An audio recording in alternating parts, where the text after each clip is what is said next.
Hello, everyone. My name is Alexander Ermenkov, and I'm continuing my series, Ruling Reality as Alex. Today is 1st of May, 2024.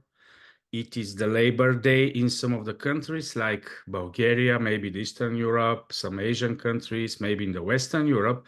But anyhow, it's a free holiday for the moment in Bulgaria. And I would like to continue my series, Ruling Reality as Alex.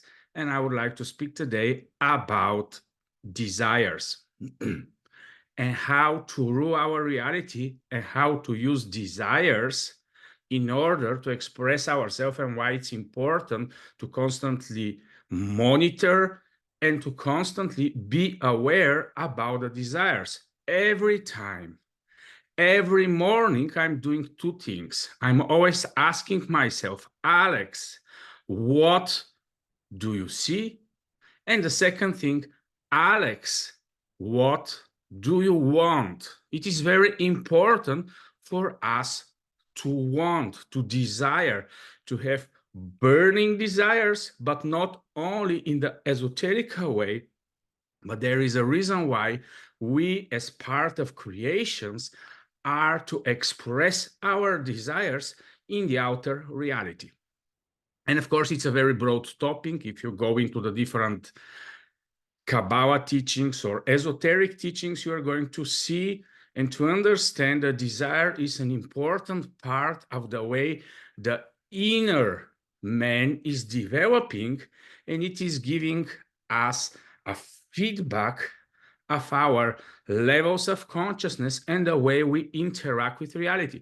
For me, a very big aha in the COVID era and after the COVID era is that actually I am, as a human being, in a constant interaction with the outside reality, and I'm doing it constantly through the exchange where my desires that are given in the form into the reality as different type of intents are actually allowing me to imprint into the reality. And I would like to share for second my screen in order just to give you some more information about reality and how we are positioning our desires. We can split the reality in four distinct parts. Our internal individual is where usually the desires are generated and why they are burning and why they are so connected with the fire principle, and why without processes inside of us, desires cannot burn out into an existence. And then the external individual is where our body expressions us, our body standings, and everything connected with our body posture, which is also to express what's inside of us. There we have the collective internal, where is everything that is moving us as corporal, societal, and cultural structures. And then there is the external collective also, where we have the expressions and the final manifestation for our desires. And before going into this right, I would like to go back into my logo. And this is a very important part about how I look into the reality and why it's important for all of us to understand that inside of us, we are limitless beings. And if we are limitless beings inside of us, then the big question is, how is it possible for a limited being to have desires? Why, if we are put around us and in a body of limitation, does this mean that actually all our desires are only about the existence and only about the sustainment of the external, since our internal is limitless? If we are limitless inside, there is nothing that we need to desire. We don't have a necessity to desire. We have nothing to express, we have no wishes, there is no drive inside of the limitlessness, because there is no form there, there is only essence there. And now I'm going to share with you how this interaction between the limitless inside and the limited surrounding is working on a daily basis through the interaction between the reality and all of us, and how then the above, everything that is higher than our dimension, as complexity, as structure, as hierarchy, and so on, into this going upstreams, is interacting with our inside, with our outside, and also with everything that is grounding us in the below. And of course, if you are following me, you're going to understand why actually the ruling is in the center, and why it is important for all of us to work strongly and powerfully with desires in order to understand and to know how to impact and to rule all these different parts of reality. And now let me go back to my previous slide.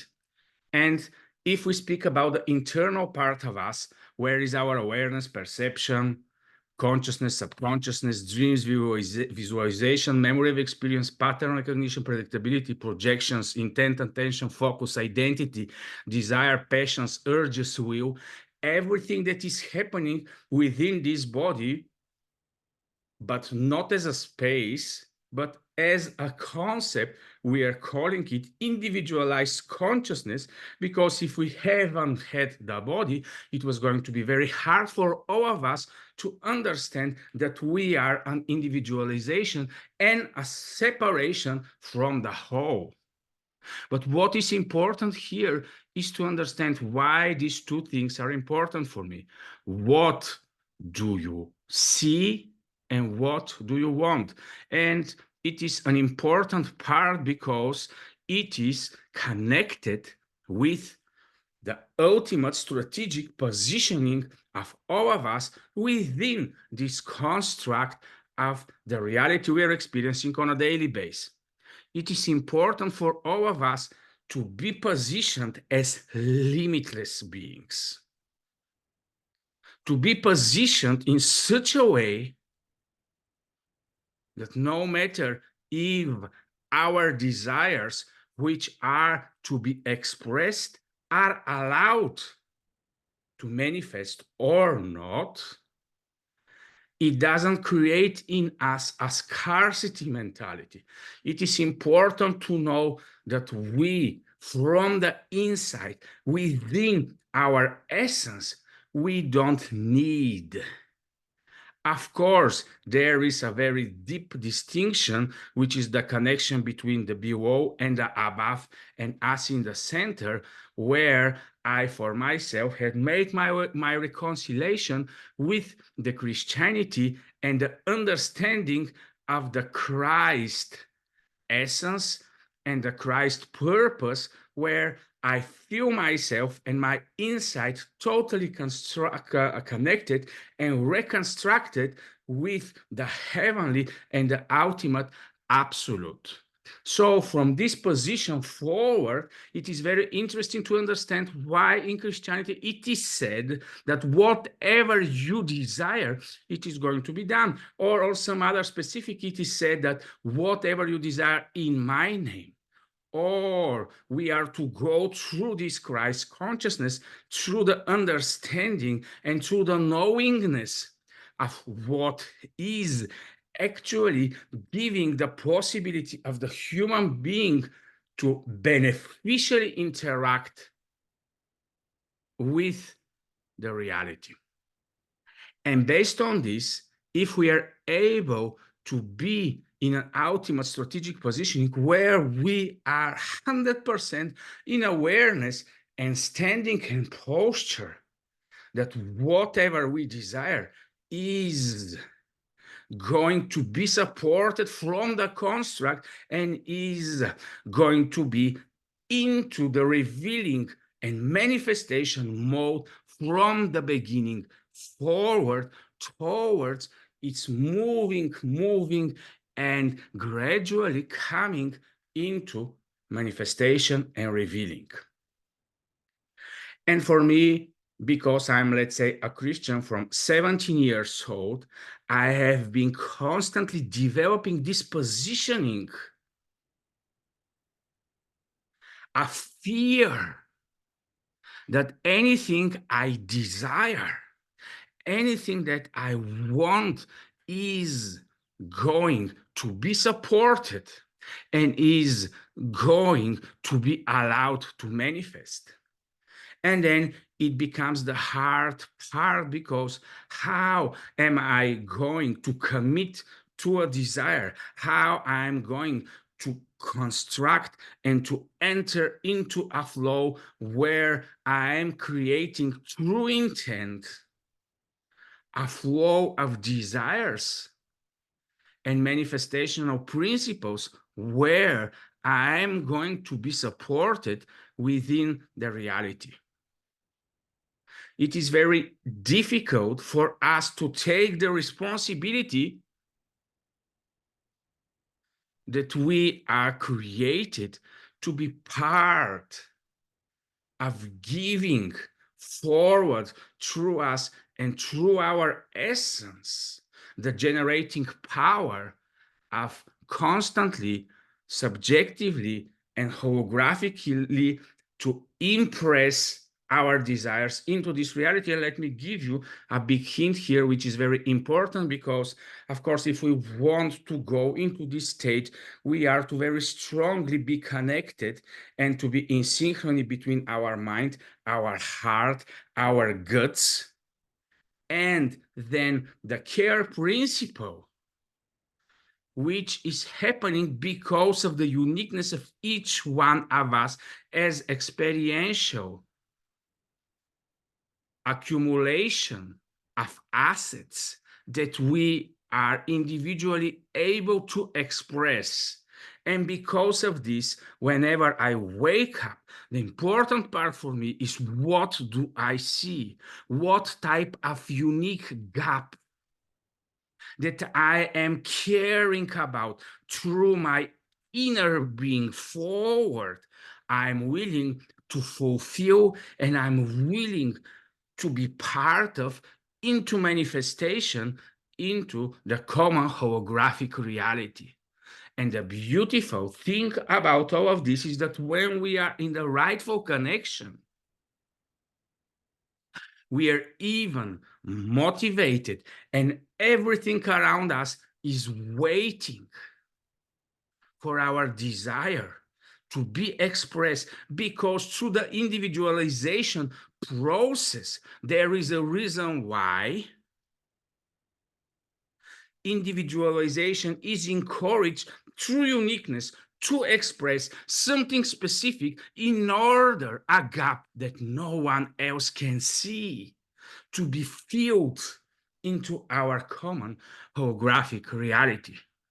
And that's why when I'm monitoring my desires, when I'm moving forward into understanding more about why I am to constantly be into flows where my desires are into manifestation modes, through my seeing, through my perceiving, through my perception, I'm willing to spot the specific gap that is going to connect with my inner being and to create this powerful flow where I know that I am in alignment with the creator of the construct. And that's why we as human beings have this wonderful and powerful and strong power that is better for all of us not to abuse, since we are in a responsibility mode here into this creation. And this is why, for me, desire is an important part of our expression. All of us, the 8 plus billions are here with a specific, unique task to express something that nobody else can into this specific reality. And this is why